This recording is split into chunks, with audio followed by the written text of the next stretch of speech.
Cloudcast Media.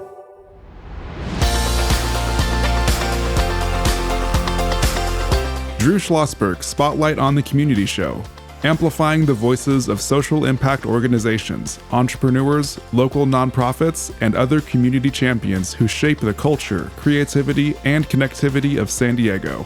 Brought to you by Mission Fed Credit Union, bringing good things to San Diego for over 60 years. Learn more about what is good for you and good for all by visiting www.missionfed.com.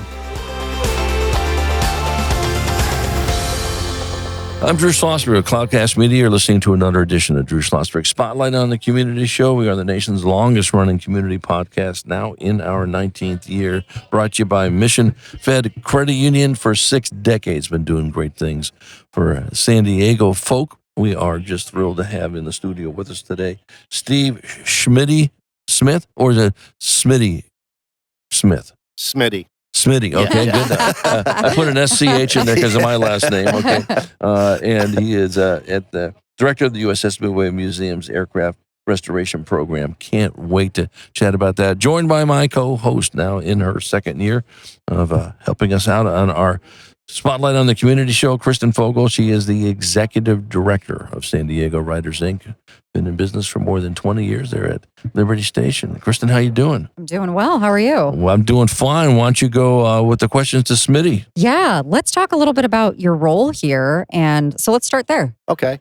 My job here is to make sure the corrosion's taken care of, the planes are painted. Right now, we're working on an EA6B Prowler, getting ready to repaint it. We just hired another painter, so that's going to be a big help. Our next project is going to be an F-18. So any F-18 maintainers out there want to come out and play, come on out. You heard it first. Come out here. And how long have you been here? I came in about 2.5 years ago. I was originally with the Flying Leatherneck Aviation Museum. And then when we closed down in 21, I retired in 22. So I've been here, and it's not work. Did you work with Earl of Pearl, Wedderbrook at all? You know Earl of Pearl? He was a colonel in the Marines, flew in the war and all that business. I know he has to be a flying leatherneck. Probably. I've had the board. We had people coming and going all the time. Gotcha. I dealt with a lot of commanding officers on the base, and they were just great individuals. We had a great time there. How'd you get into restoration? Always been interested in this even as a kid? Yeah. I've always I was actually a motor transport chief in the Marine Corps. So I've always worked in shops. And so I got my A&P, worked and got the A&P classes and all that. And then I like the way airplanes are built, what it takes to make them fly, how you restore them, how you fix them. And then Walt Loftus, the guy I replaced when I retired from the Flying Leatherneck, he picked me up and brought me over here. And it's just been having great fun. My goodness. So, is it only the planes that you restore, or is it other things on the ship too? It's pretty much just the airplanes. Right. Where our tugs are pretty vintage, so they're like constantly being restored or fixed, I think is a technical term for it. Right. So it's primarily the airplanes. And how many planes are on the ship? About 40. Oh my goodness. Yeah. And do some come on, some come off? How does that work? Or are they pretty much, these are the 40 that are going to be here for quite a while? Well, we pretty much have everything on the ship. We do have a ship over at North Island, an airplane known as the AD Sky Raider. We're getting ready to paint it and bring it over here. Last November, we received a major restoration project. I mean, we're looking at probably 10 years on this airplane. Oh, wow. It's an SB-2C Helldiver. It's a World War II dive bomber airplane. The one that crashed out here in Otay Lakes, and they pulled out in 2010. They shipped it out to Pensacola. We just got it here now. They actually shipped us 2 airframes, so we're going to have to figure out how to make them work. So that's got to be phenomenally specialized, the type of work that you and your crew do. Oh, yeah. My volunteers are really, really great guys. They know I don't worry about things when they're around. Have they flown or more just on the restoration side, or both? Both. They're pretty much both. We even have an eye doctor here. We have some lawyers that's never worked on airplanes, so we still work with the guys. If they have an aptitude for working in mechanics, they'll fit right in. The planes don't fly, so that kind of gives us a little more leeway to fix the airplane. So do the restoration happen here, or are they shipped off someone? No pun intended. No, they're actually done here on ship. Right. We're using the over at North Island, but with the Helldiver project, that kind of keeps my crew over there pretty busy. So Mhm. we're over here doing everything we can. Like the F-18 project, we have what we call the turkey feathers or the afterburners. We have them on 805. We'll bring them over here and install them while we have it over here. And then we're going to repaint it when that airplane was on this ship and during Desert Storm. Right. So, how much of it is hard to find materials or parts of some of this? And then what's the oldest aircraft that's on the ship? Would probably be the F4F Wildcat or the SBD Dauntless. Yeah. Right now we're working over here on this Korean War vintage helicopter, and you just can't call the guys at Sikorsky and say, "Hey, you happen to have this part laying around?" And because usually we find them in pieces scattered all over the country. When they got this helicopter, I think part of it was in Washington State. They tracked other parts down. This was before I got here. We had to have canopy or bubbles just manufactured for them. So a lot of it's just fabrication and making it work. Right. And I imagine that obviously number one tourist attraction here. Thank you very much. It's because of the work you do. And when you have folks that are coming on the flight deck, do you get any some very meticulous folks going, hey, this thing really shouldn't be done this way. Of course, they wouldn't know more than you, I guess. Or are there folks? There are folks out there that do know more than I do, actually. I mean, I'm pretty good, but there's a lot of guys out there that are really good. Right. So, I mean, like the Corsair, when we got it, they didn't have the red bars and the stars and stripes. And it's like, man, that was from Pensacola. So we had to say, you guys need to fix that. So we fixed that. It's just little minor details like that we try to catch and fix and make sure it's done right. Right. Exactly. So how many restoration projects are you doing at one given time, and how many folks are involved in that at a given? Well, right now we're working on, I guess, 2 over there. Mm-hmm. When my painter comes in next week, he'll be working on the Sky Raider. So that's just a paint job. But usually no more than 2 at a time. Okay. One thing we started recently is because we're on the salt water, we have corrosions just constant. Sure. So we got little carts now. We can hit the corrosion before it becomes a major problem. We found a place where you can get paint that matches the federal standard colors perfectly. great. So that helps. So we can go around from airplane to airplane and treat it before it gets really bad. That's what we're shooting for. It's just cheaper, easier on the airplane, and easier on us because we're not getting any younger.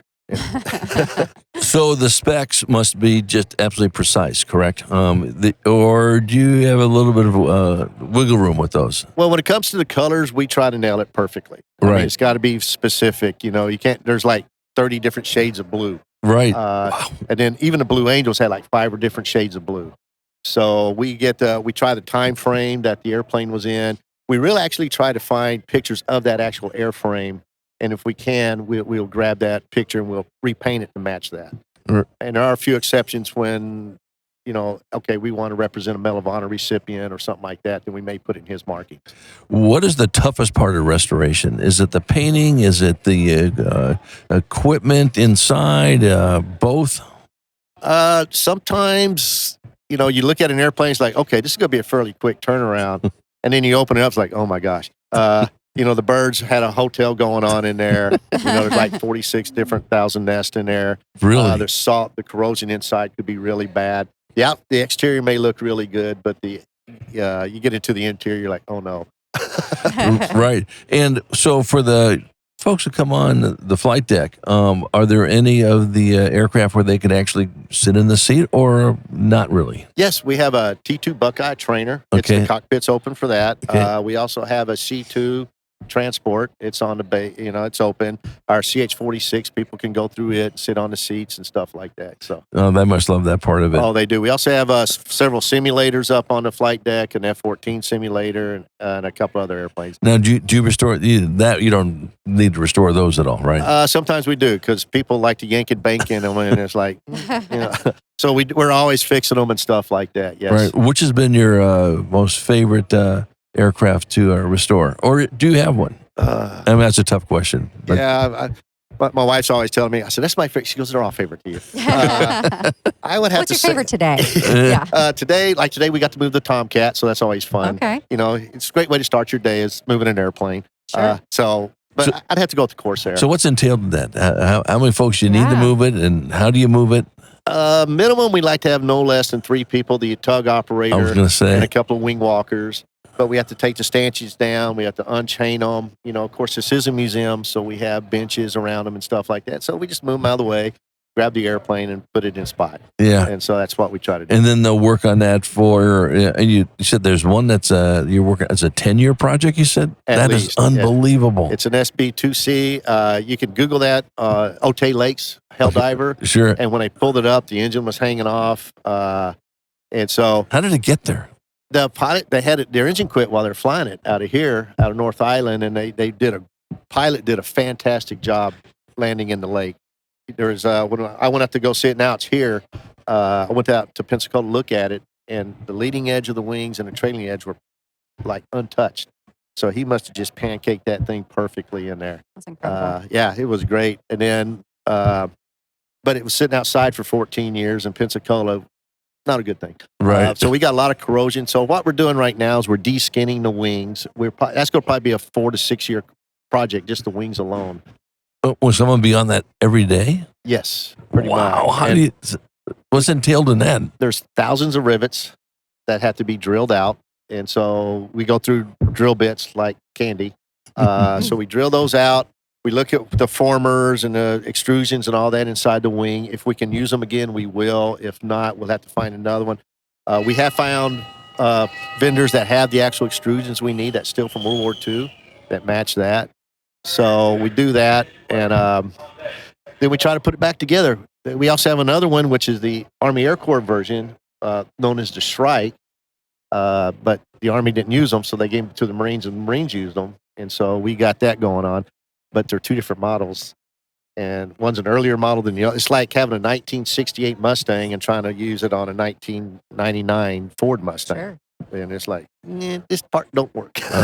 Man, what an exciting job. We're chatting with Steve Smitty Smith. He is the director of the USS Midway Museum's Aircraft Restoration Program. I'm Drew Schlosberg of Cloudcast Media, listening to another edition of Drew Schlosberg's Spotlight on the Community Show. We're in our 19th year. We're the nation's longest-running community podcast, brought to you by Mission Fed Credit Union. 6 decades of doing great things in our community, whether it's food insecurity or whether it's art or financial literacy. Joined by my co-host, Kristen Fogle. She's the executive director of San Diego Riders, Inc. Now, your husband works at the Fleet Center, right? He does. And what's his role? He is in the exhibits department. Right. So he has to deal with certain things as well. He likes to build things and put things together. He does. I mean, he doesn't have to, find parts from a, 1910s. Right, exactly. Yeah, it's not quite his wheelhouse, but he'd be appreciative of what Steve I'm does. sure. Yeah, I mean, I'm appreciative. I'm the least tactile person in the entire world. And I'm like, that's incredible. Which kind of leads me to a question, too. It seems like you have lots of good folks that are working for you, but how do you go about finding them? And is there a shortage of good people to do this kind of, quasi-specialized work? Yeah, there is. Okay. It's trying to find the fabricators, even car fabricators work for us. We use a different type of, we use aluminum, of course. We don't have to worry about steel and anything like that. But we also have a network of about 25 different aviation museums that go all across the United States, Mexico, South Africa, and even Canada now. So if we really get into a bind where we're looking for a part, we can reach out to all those museums and they'll help us find it. But finding people is a hard one for a lot of people. Yeah, I was going to ask. So obviously you need good fabrication skills, Yes. and I assume that there are programs you can go through to become, specialized in restoration? Yeah, well, there's airframe and power plants classes. Miramar College has it. Cool. And there's several companies around here. If you've ever been up to Chino, California, they have the Plains of Fame and Yanks. They build them in flying condition. So they train a lot of people. And we have Emory Riddle up in, I think, near the airport, Montgomery Field. They train people. So it's out there. We just got to get them here. Of course, we got all the military guys and girls that do it all day in and day out. And maybe, so if they're interested, they can even earn a medal by volunteering. Oh, and cool. actually, is that right? Yeah, there's a volunteer medal they can actually earn for doing stuff like that. So just another cool pathway, when we talk so much about careers and things like that. Well, you hit the nail on the head, Kristen. One of the groups we work with is the Classroom of the Future Foundation, and we're just talking to Terry about it. The Midway has been involved with that organization for pretty much as long as we've been as long as you guys have been in business, for that matter. But it's careers is exactly what Kristen is talking about. that here's restoration.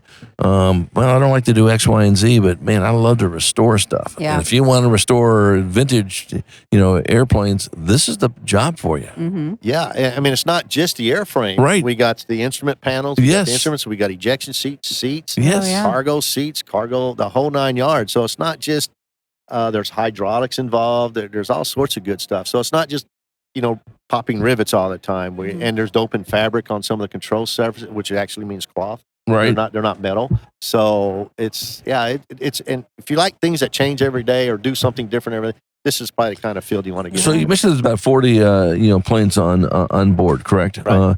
Of those, how many are being restored now, or any?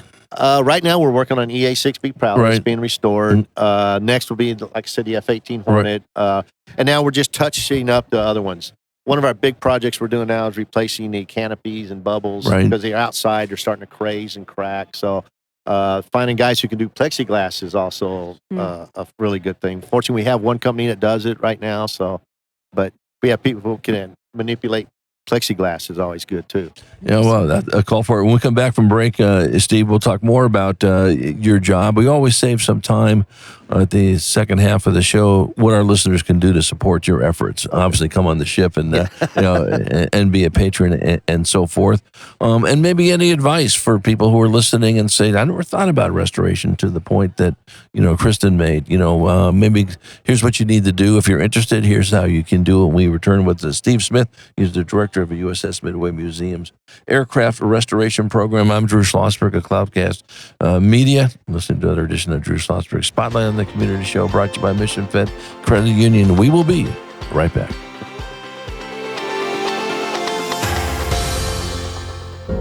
When you do your banking with Mission Fed, you get great rates on auto and home loans.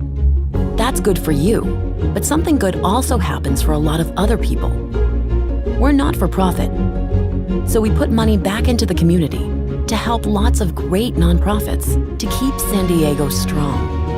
So you're not just getting something good, you're doing something good. Come to Mission Fed. It's banking that's good for all.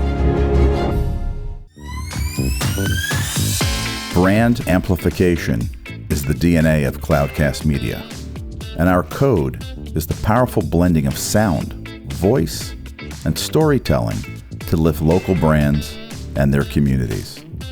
Whether it is our Brandcast, Schoolcast, or Causecast platforms, the unifying ethos is all about this community, the one you call home. If you dare to dream and want to explore the brand amplification of Cloudcast, a national leader in local podcasting and other Winfluence strategies, please visit us at cloudcast.us.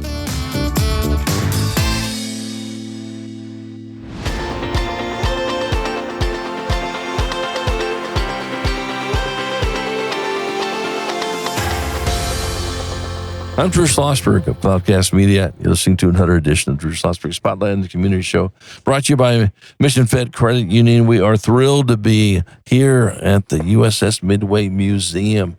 Just finished a conversation with President and CEO Terry Kraft, joined by Steve Smith. He's the director of the USS Midway Museum's Aircraft Restoration Program.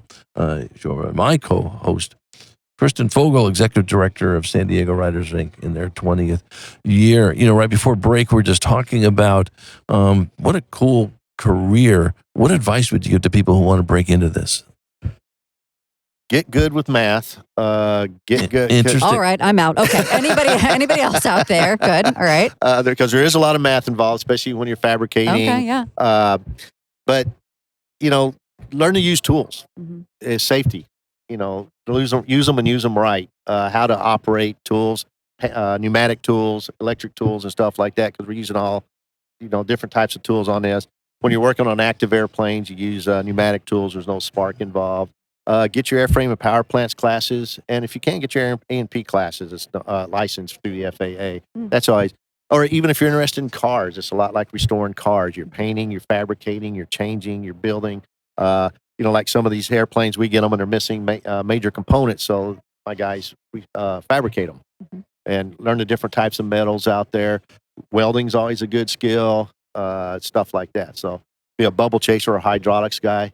avionics. There's all sorts of ways to do it, but just make sure you get the training. If you're too young to get into it, if you're in your early teens, see if you can't get into the airport and start talking to guys at, fixed base operators or FBOs and start. And sometimes they'll let you, start turning little wrenches. You may be, swapping the floor at first, but you're going to work your way up when they see your work ethic. So that's the big thing. That's all excellent advice. I love that so much. Okay, I have a question. If a plane could appear here, what is kind of like the dream vehicle that you would love to work on? Yes. like his wife said, okay, it's anything that has some wings. But is there one that you're like, oh, if it came in through the door, this is the Harrier. Okay. What makes the Harrier special? First, it's VSTOL, vertical takeoff and landing. Yeah. And it's really cool. It's noisy. But they're leaving the Marine Corps now. I think next year's the last year they'll be in the Marine Corps. So it's the chance to grab it. And it tells part of that carrier story also is that because in World War II, the big carriers couldn't get as close to the islands during the island hopping campaign to get the planes out there and do what they should. So they came up with the Gator Navy. It's called the smaller, the LHAs and the LPHs and all that support the Marines. So many acronyms. I know. Go on. Every Marine I ever talked to, I'm like, what are we talking about right now? We don't know either. But just sound like you do. So, just throw out a bunch of letters. The respect comes from.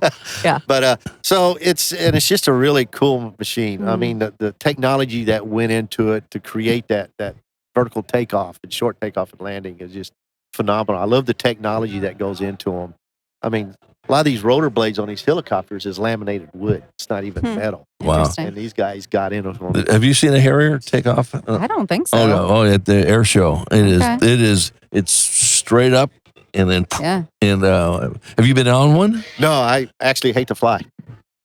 I'll be a son of a gun. Is that right? Yeah. Love airplanes. Just don't put me in them. I'm fine. No, my father was the same way. Aerospace engineer, worked on all sorts of stuff. Hated planes too. Yeah. It's a thing. Yeah. Right. So what can we do to support what you do? Certainly it's a very specific job, of course, restoration. Come to the Midway, of course. We all know that. Go to the events. But what else? If we could find some guys who would like to fabricate, sheet metal fabricators and painters, and guys who really want to learn to work on airplanes, organizers. I also have a pretty extensive tech manual library. We've got it segregated now by type of airplane. I just need it inventoried, what I have, everything I have. Because sometimes when we're getting parts like through Davis Moth in there, the center that restores, you have to have the actual manual that came from, the page that came from, the parts number, and all that kind of good stuff. And you have to send that to them. And of course, you got to pay for it. But I need somebody for that. Help me keep the tools organized, and learn from these guys here. They can come up as a young man or young woman that want to learn how to get their hands dirty. Oh, we'll get them dirty. Man, what a great! Did you do internships for kids at all or students? Not really. Not really. We've had some college students on deck, and they worked out great. But they're gone. Right. That's the challenge of interns that do that. How many of the folks work in your division? I've got right now 3 paid employees. We're looking to hire another one, a part-time employee, in the next few months. Right. Primarily going to be a painter. Right. So you do all this with yourself and 3.5 people? Well, I got some great volunteers. I was going to say. These guys are phenomenal. Right. And so the volunteers we heard before, we're going to hear pretty shortly for Jack Gale. And, the docents give the tours and all that. But the volunteers that you have worked with, how do you screen them? They just have to understand how to use tools, obviously. Yeah, that. And a lot of companies specialize. They came from the aerospace industry. They know what they're doing. So we get a lot of those guys. And even the guys who didn't come from that background, you could tell that it's like, okay, we need you to go wash this. But, there's even washing airplanes. So we kind of start them off like that, see how they do. Right. And then once we just gradually take them up until we can just say, go for it. Yeah. I do have some volunteers that I don't, they know what to do. They just go about what they need to do and they do it. Yeah, well, that's the bread and butter of the Midway, to say the least. It has been since it opened up, and my mind is going on what Steve's job is. Person, I know. I'm telling you. So once do you sort of are the architect of all this, the GC, so to speak, and say, okay, we got these planes we're working on here. Are you overseeing everything, or you have your team do that? I pretty much oversee it because, like the F-18 that's coming in, Right. we'll work with the curatorial department to get what paint scheme they wanted in. Then it's up to us to get the colors, the paint, and make sure all the corrosion's taken care of and stuff like that. So it's a team effort. And then my job is to make sure that it's like, no, you need to move that over there, put that, or the letters are too small, too big, wrong shade gray, wrong shade this, wrong that, and then so these guys, we got a lot of references for it. So it's pretty intense sometimes, but everybody gets along. We don't call it work; we call it playing. I was just going to say, Kristen, it's too bad that Steve's not enthusiastic about his job. Yeah, I know. Yeah, really.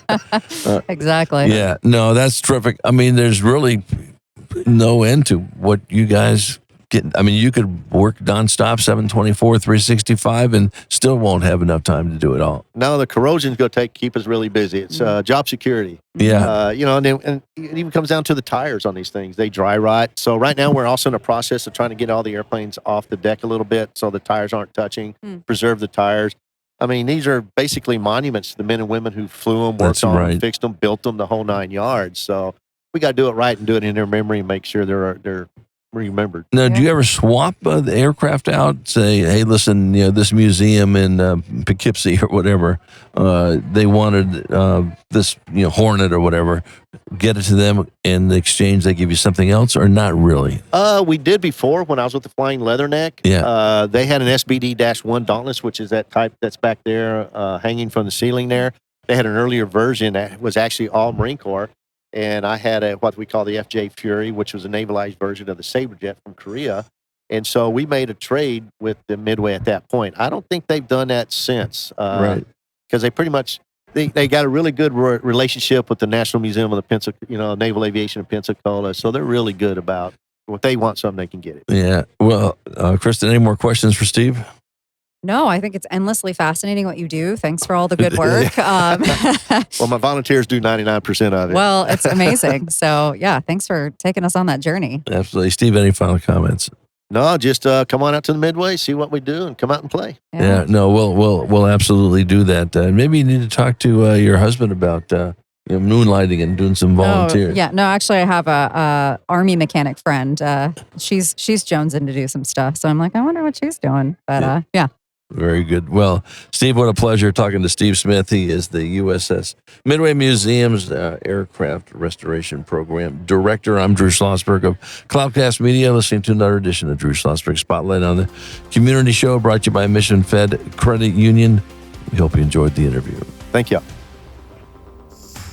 You've been listening to an episode of Drew Schlosberg's Spotlight on the Community Show, amplifying the voices of social impact organizations, entrepreneurs, local nonprofits, and other community champions who shape the culture, creativity, and connectivity of San Diego community.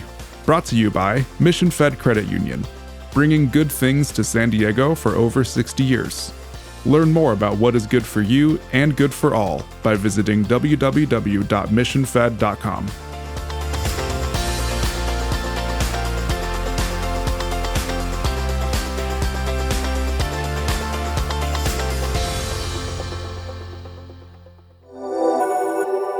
Cloudcast Media.